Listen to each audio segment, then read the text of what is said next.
Hello friends, GK update पर आप सभी का स्वागत है। आज है 13 अप्रैल 2023 और आज की वीडियो हम डिस्कस करने वाले हैं 10 व 11 अप्रैल से बनने वाले करंट अफेयर के महत्वपूर्ण क्वेश्चन।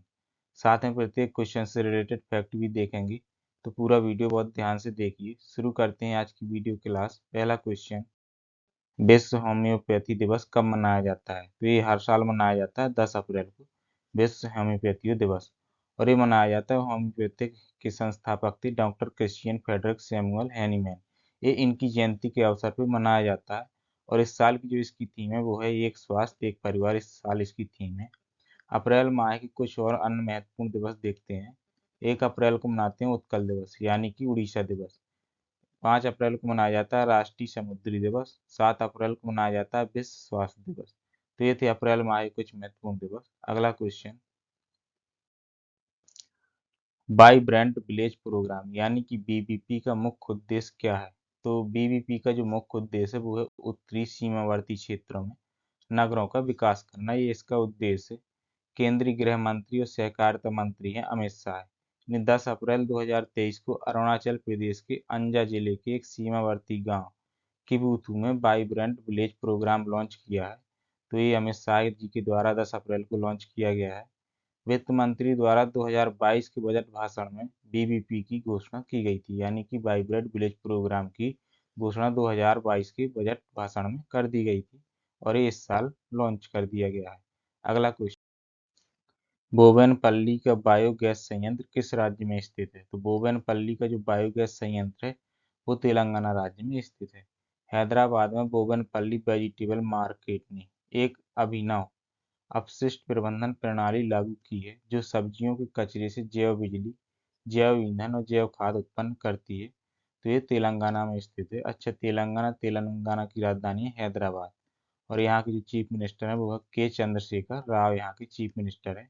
और यहाँ के जो राज्यपाल हैं वो है तमिलसाई सुंदरराजन, यहाँ की राज्यपाल हैं। अगला क्वेश्चन, देश में कितने शहरी स्थानीय निकायों के चुनाव होंगे? तो उत्तर प्रदेश में जो शहरी स्थानीय निकायों के चुनाव होंगे वो हैं 7 से 60 स्थानीय निकाय चुनाव। उत्तर प्रदेश में शहरी स्थानीय निकाय चुनाव 2 चरणों में 4 मई और 11 मई को आयोजित कराए जाएंगे और मतगणना इसकी 13 मई को की जाएगी। चुनाव 7 से 60 शहरी स्थानीय निकायों में होंगे, जिसमें 17 मेयर पद के लिए और 1420 पार्षद पद के लिए ये चुनाव किए जाएंगे। अच्छा, उत्तर प्रदेश, तो उत्तर प्रदेश की राजधानी लखनऊ। योगी आदित्यनाथ यहाँ की चीफ मिनिस्टर हैं और आनंदीबेन पटेल यहाँ की राज्यपाल हैं। अगला क्वेश्चन, ऑरलियंस मास्टर्स में पुरुष एकल का खिताब किसने जीता है? तो ऑरलियंस मास्टर में पुरुष एकल का जो खिताब जीता है ये है प्रियांशु राजावत, जिन्होंने कि ये पुरस्कार जीता है। प्रियांशु राजावत ने 9 अप्रैल 2023 को ऑरलियंस मास्टर में पुरुष एकल खिताब जीता है और उन्होंने फाइनल में डेनमार्क के मैग्नस जोहानसन को हरा दिया है। उन्होंने 2022 थॉमस कप में भारतीय टीम के लिए एक मैच खेला था। तो इस साल जो पुरुष एकल का ऑरलियंस मास्टर खिताब है वो जीत लिया है प्रियांशु राजावत ने। पुनः प्रयोज्य लॉन्च वाहन स्वायत्त लैंडिंग मिशन का जो परीक्षण है वो कहाँ आयोजित किया गया था? तो पुनः प्रयोज्य लॉन्च वाहन स्वायत्त लैंडिंग परीक्षण जो मिशन का परीक्षण किया गया वो किया गया चित्रदुर्ग में वैमानिकी परीक्षण रेंज में इसका परीक्षण किया गया। 2 अप्रैल 2023 को भारतीय अंतरिक्ष अनुसंधान संगठन यानी कि इसरो ने इंडियन स्पेस रिसर्च ऑर्गेनाइजेशन ने कर्नाटक में पुनः प्रयोज्य लॉन्च वाहन स्वायत्त लैंडिंग मिशन को सफलतापूर्वक अंजाम दिया, यानी कि इसका सफलतापूर्वक परीक्षण किया गया है। और इसरो के जो अध्यक्ष हैं एस सोमनाथ और इसरो के जो वरिष्ठ वैज्ञानिक हैं उनको इस परीक्षण की सफलता के लिए बधाई भी मिली है। अच्छा, इसरो की जो स्थापना हुई थी वो हुई थी 15 अगस्त 1969 को इसकी स्थापना हुई थी। इसका जो हेडक्वार्टर है वो है बेंगलुरु में, इसका हेडक्वार्टर है और इस समय जो अध्यक्ष हैं वो है एस सोमनाथ। अगला क्वेश्चन, किस भारतीय अमेरिकी गणितज्ञ को सांख्यिकी में 2023 का अंतर्राष्ट्रीय पुरस्कार प्रदान किया गया? तो ये जो भारतीय अमेरिकी गणितज्ञ हैं जिन्हें कि सांख्यिकी में 2023 का अंतर्राष्ट्रीय पुरस्कार प्रदान किया गया वो है सी राधाकृष्णन राव। इस अवार्ड को गणित के क्षेत्र में नोबेल पुरस्कार भी माना जाता है, जो कि गणित के क्षेत्र में दिया जाता है, तो ये गणित का नोबेल पुरस्कार कहा जाता है। International prize in statistics foundation ने एक बयान में कहा कि 75 साल पहले राव ने अहम योगदान दिया था जो आज भी विज्ञान पर गहरा प्रभाव डालता है, तो उसके लिए इन्हें ये पुरस्कार दिया गया है। उन्हें यह अवार्ड इस जुलाई में कनाडा में आयोजित होने वाले द्विवार्षिक अंतर्राष्ट्रीय सांख्यिकी संस्थान विमान सांख्यिकी कांग्रेस में प्रदान किया जाएगा। तो ये नॉमिनेट हो गए हैं और इन्हें कनाडा में दिया जाएगा, जो कि मतलब अंतर्राष्ट्रीय सांख्यिकी संस्थान विश्व सांख्यिकी कांग्रेस की जो द्विवार्षिक बैठक आयोजित होगी उसमें ये दे दिया जाएगा। अगला क्वेश्चन, हाल ही में जारी टाइगर सेंसस के अनुसार भारत में वर्ष 2022 तक बाघों की आबादी बढ़कर कितनी हो गई? तो जो एक टाइगर सेंसस का डाटा आया है उसके अनुसार जो बाघों की आबादी बढ़ी है भारत में वो 2022 तक वो है 3167, जो कि पिछली बार की तुलना में 2 से अधिक है। पिछली बार जो आंकड़े प्रदर्शित किए गए थे डाटा मिला था उससे 2 से अधिक है इस बार। भारत में जो बाघों की संख्या है 2006 में थी 1411 और जो 2010 में बढ़ के 1706 पहुंच गई और वर्ष 2014 आते आते यह संख्या 2226 हो गई। 1 अप्रैल 1973 को भारत सरकार द्वारा जो भारत में बाघों को संरक्षण प्रदान करने के उद्देश्य से प्रोजेक्ट लॉन्च किया गया था जिसका नाम था प्रोजेक्ट टाइगर। तो ये लॉन्च किया गया था 1 अप्रैल 1973 को। अगला क्वेश्चन, किस भारतीय ने विश्व शतरंज आर्मगेडन एशिया और ओसेनिया इवेंट का टाइटल जीता है? तो ये भारतीय हैं डी गुकेश, जिन्होंने कि विश्व शतरंज आर्मगेडन एशिया और ओसेनिया इवेंट का टाइटल जीता है। तो ये जीता है डी गुकेश ने। अखिल भारतीय शतरंज महासंघ ये भारत में शतरंज के खेल के लिए एक केंद्रीय प्रशासनिक निकाय है जिसकी स्थापना 1951 में की गई थी। अगला क्वेश्चन देखते हैं, किस खिलाड़ी ने टी20 क्रिकेट में सर्वाधिक हैट्रिक लेने का रिकॉर्ड बनाया है? तो ये खिलाड़ी है राशिद खान, जो कि अफगानिस्तान से बिलोंग करते हैं और इन्होंने टी20 क्रिकेट में सर्वाधिक हैट्रिक लेने का रिकॉर्ड अपने नाम किया है। और इन्होंने केकेआर के खिलाफ अभी इस टाटा आईपीएल में चौथी अपनी हैट्रिक पूरी की है। राशिद ने क्रिकेट के इस छोटे फॉर्मेट में अपनी चौथी हैट्रिक पूरे करते हुए दुनिया के अन्य गेंदबाजों को पीछे छोड़ दिया है। वर्ष 2008 में चेन्नई सुपर किंग्स सीएसके के लिए खेलते हुए भारत के पूर्व गेंदबाज हैं लक्ष्मीपति बालाजी, जिन्होंने आईपीएल की पहली हैट्रिक ली थी। तो ये आपको याद रखना है कि पहली हैट्रिक ली थी लक्ष्मीपति बालाजी ने। और सबसे ज्यादा जो हैट्रिक ली है इस छोटे फॉर्मेट में वो है राशिद खान, जो कि अफगानिस्तान से बिलोंग करते हैं। अगला क्वेश्चन, किस राज्य ने हाल ही में महात्मा ज्योतिबा फुले की जयंती को सार्वजनिक अवकाश के रूप में घोषित किया है? तो ये राज्य है राजस्थान, जिसने कि महात्मा ज्योतिबा फुले की जयंती को सार्वजनिक अवकाश के रूप में घोषित किया है। महात्मा ज्योतिबा फुले की जयंती प्रतिवर्ष 11 अप्रैल को मनाई जाती है। अभी तक राज्य में जो महात्मा ज्योतिबा फुले की जयंती पर ऐच्छिक अवकाश दिया जाता था, लेकिन अब ये अवकाश सार्वजनिक अवकाश के रूप में घोषित कर दिया गया है।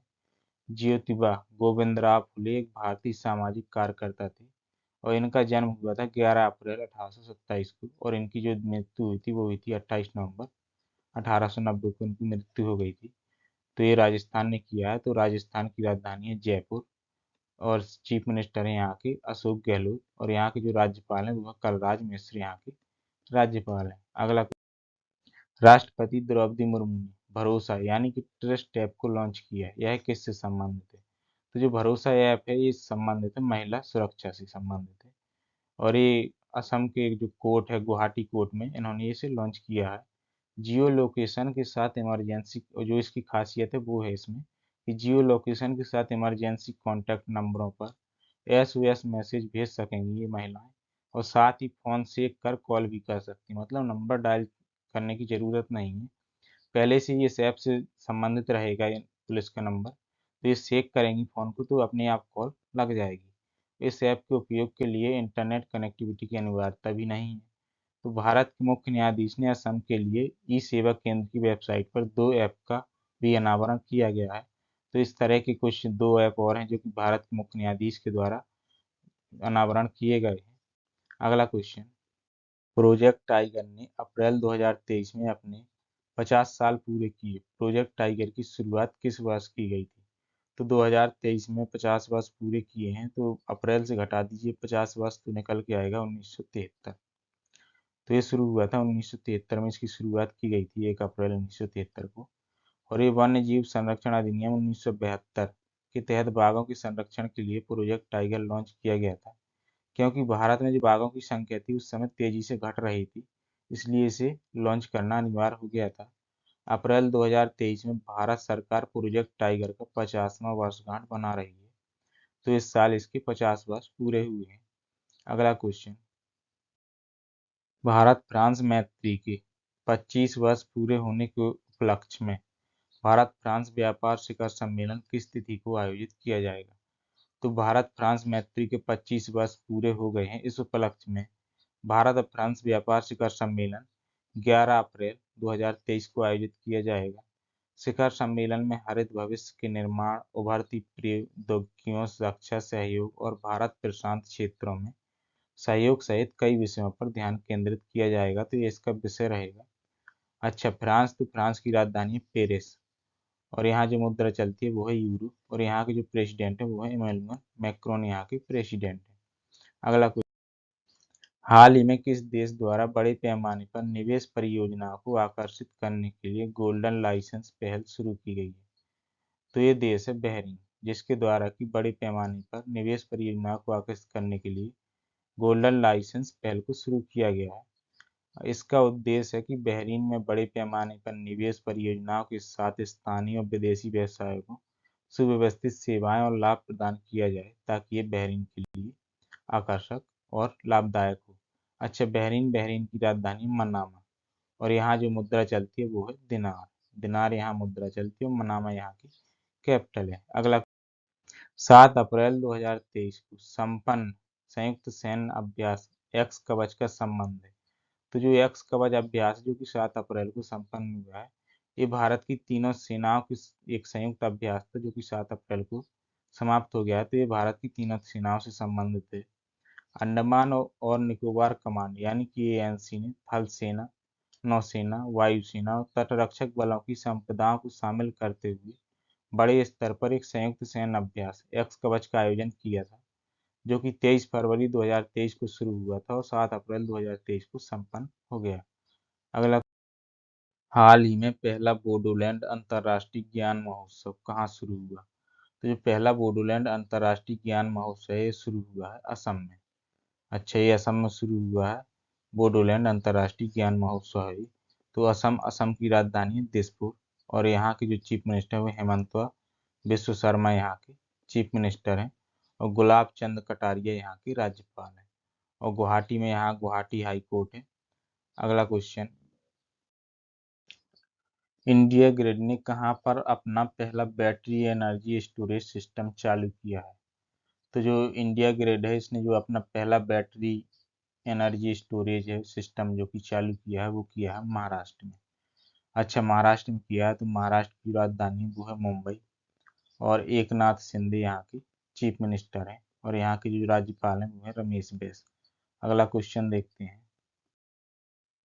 हाल ही में किस राज्य के नागरिक दुबराज चावल की किस्म है जिसको कि भौगोलिक संकेत टैग मिला है?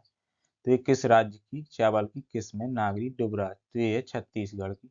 अच्छा, छत्तीसगढ़, तो छत्तीसगढ़ की राजधानी है रायपुर।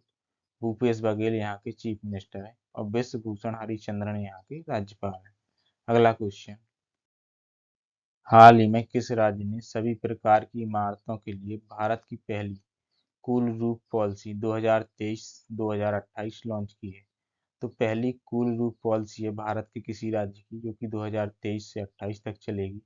तो ये राज्य है तेलंगाना, जिसने की लॉन्च किया है। अच्छा, तेलंगाना, तेलंगाना की राजधानी हैदराबाद है।